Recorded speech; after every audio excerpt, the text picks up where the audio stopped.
Tous les trois barbares accusés des meurtres de Jocelyn et Laquin étaient membres du gang vénézuélien, le plus redouté, dit-on, du monde, connu sous le nom de Tren de Aragua. Il y a 2 semaines, j'ai officiellement désigné ce gang, ainsi que MS-13 et les cartels de drogue mexicains sanguinaires, comme des organisations terroristes étrangères. Ils sont désormais officiellement dans la même catégorie que l'État islamique, et cela n'est pas bon pour eux. Des milliers de ces terroristes ont été accueillis aux États-Unis par l'administration Biden, mais maintenant, chacun d'eux sera capturé et expulsé de notre pays ou, s'ils sont trop dangereux, mis en prison, jugés dans ce pays, car nous ne voulons pas qu'ils reviennent jamais. Ce soir avec nous se trouve un guerrier en première ligne de cette bataille, l'agent de la patrouille frontalière Roberto Ortiz. C'est un super gars. En janvier, Roberto et un autre agent patrouillaient près du Rio Grande, près d'une zone connue sous le nom de Cartel Island. Ça ne me semble pas très sympathique. Lorsque des tireurs lourdement armés ont commencé à leur tirer dessus, Roberto a vu que son partenaire était totalement exposé, en grand danger, et il a sauté en action, rendant les tirs et offrant des secondes cruciales à son collègue pour se mettre en sécurité, et c'était à peine suffisant. J'ai quelques empreintes de cet événement, et ce n'était pas joli. Agent Ortiz, nous vous saluons pour votre grand courage et pour la ligne de feu que vous avez prise et pour le courage que vous avez montré. Nous vous honorons, et nous vous honorons toujours. Merci beaucoup, Roberto. Merci, Roberto. Et en fait, je l'ai connu lors de mes nombreux appels à la frontière. C'est un très grand monsieur. Le territoire immédiatement au sud de notre frontière est désormais entièrement dominé par des cartels criminels qui tuent, violent, torturent et exercent un contrôle total. Ils ont un contrôle total sur toute une nation, représentant une menace grave pour notre sécurité nationale. Les cartels mènent la guerre contre l'Amérique, et il est temps que l'Amérique mène la guerre contre les cartels, ce que nous faisons. Il y a 5 nuits, les autorités mexicaines, en raison de nos politiques tarifaires imposées, pensez à cela, nous ont remis 29 des plus grands chefs de cartels de leur pays.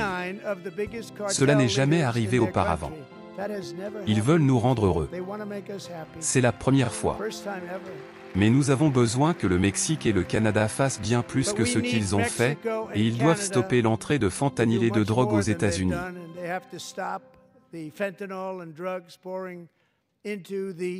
Ils vont les arrêter. J'ai envoyé au Congrès une demande de financement détaillée expliquant exactement comment nous allons éliminer ces menaces pour protéger notre patrie et mener à bien la plus grande opération de déportation de l'histoire américaine, plus grande même que celle de l'actuel détenteur du record, le président Dwight D. Eisenhower, un homme modéré, mais quelqu'un qui croyait fermement aux frontières. Les Américains attendent du Congrès qu'il m'envoie ce financement sans délai afin que je puisse le signer en loi. Alors, aime le président, John Thune, vous deux, j'espère que vous allez pouvoir le faire, aime le président. Merci. Aime le leader, merci. Merci beaucoup.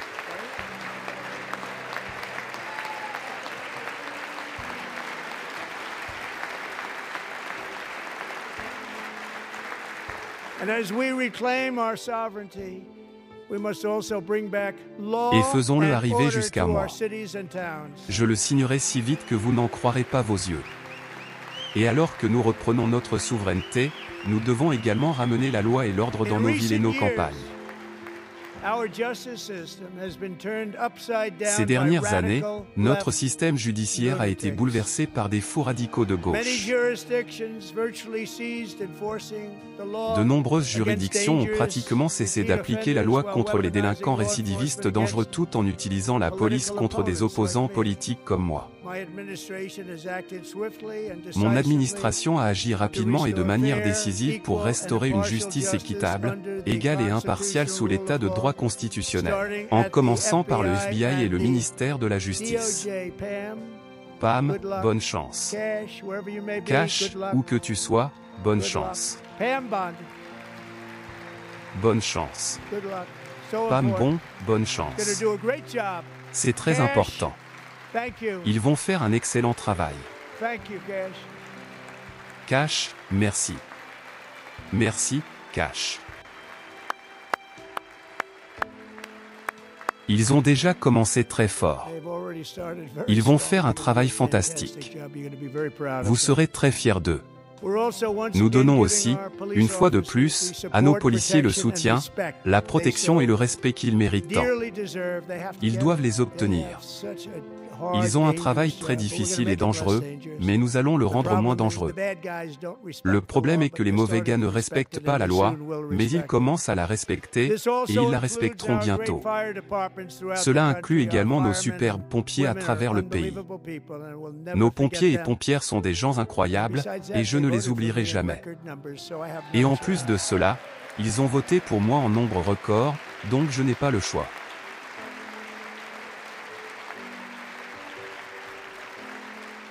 Il y a un an ce mois-ci, un policier de New York de 31 ans, Jonathan Diller, une personne incroyablement merveilleuse et un excellent officier, a été abattu lors d'un contrôle routier sur Long Island. Je suis allé à ses funérailles. Le criminel vicieux accusé de son meurtre avait 21 arrestations antérieures, et ce étaient de sérieuses arrestations. C'était un vrai dur. Le voyou assis à côté de lui avait 14 arrestations antérieures et se faisait appeler Killer. Il était Killer. Il a tué d'autres personnes, disent-ils, beaucoup d'entre elles. J'ai assisté aux funérailles de l'officier Diller, et quand j'ai rencontré sa femme et son fils de 1 an, Ryan, c'était vraiment inspirant, en fait. Sa veuve s'appelle Stéphanie, et elle est ici ce soir. Stéphanie, merci beaucoup, Stéphanie.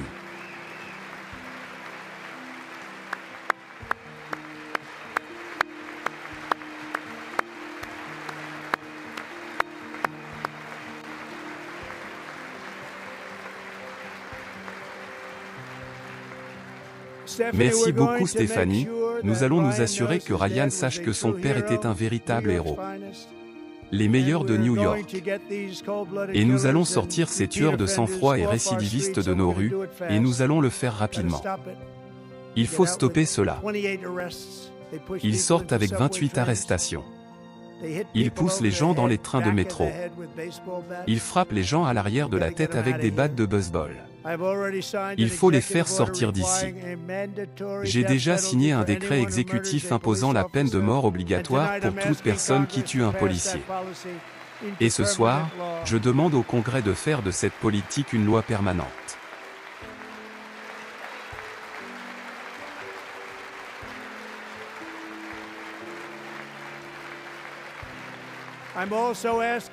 Je demande également un nouveau projet de loi sur la criminalité visant à durcir les peines pour les récidivistes tout en renforçant les protections pour les policiers américains afin qu'ils puissent faire leur travail sans craindre que leur vie ne soit complètement détruite.